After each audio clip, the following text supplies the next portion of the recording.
আসতে যত খুশি, যেতে ততই কষ্ট।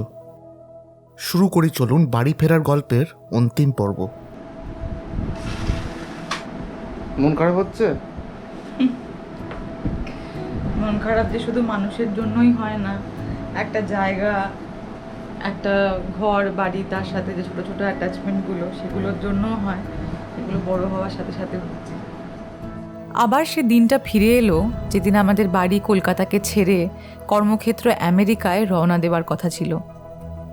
একটা গোটা মাস অসংখ্য ভালো মুহূর্ত কাটালাম বাড়ির লোকেদের সাথে। এইটুকুনি সময় পাওয়ার জন্য 24 ঘন্টা ধরে এতটা রাস্তা আসা, আবার সেই একই রুট ধরে ফিরে যাওয়া।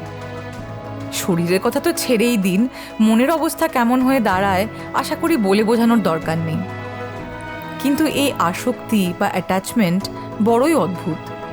এটা কোনো জায়গা বা শহরের সাথেও হতে পারে, আবার কোনো ব্যক্তির সাথেও হতে পারে, কোনো জিনিসের সাথেও হতে পারে, আবার নিজের বাড়িটার সাথেও হতে পারে। আমাদের যে কটা জিনিস এতক্ষণ বললাম, সব কটা একসাথে ধরে বেঁধে রাখে এই বাড়ি, বাড়ির লোকেরা, আমাদের গ্রাম, বন্ধু বান্ধব, and the list goes on. যে বাড়িটা কলকাতায় নিজের মতন করে সাজানো, সেটাকে ছেড়ে বিদেশের ভাড়া বাড়িকে ভালো লাগে গোছানো?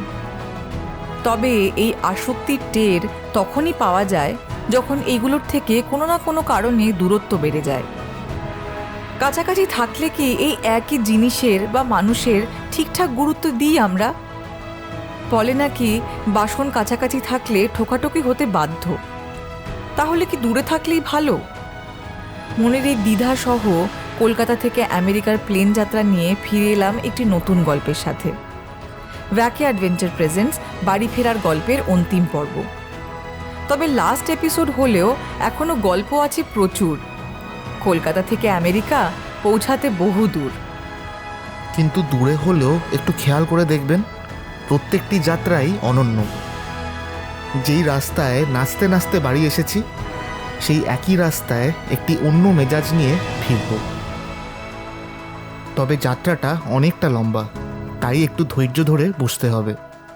আপনাদেরকে গোটা প্লেন যাত্রাটাই বিস্তারে বলতে হবে।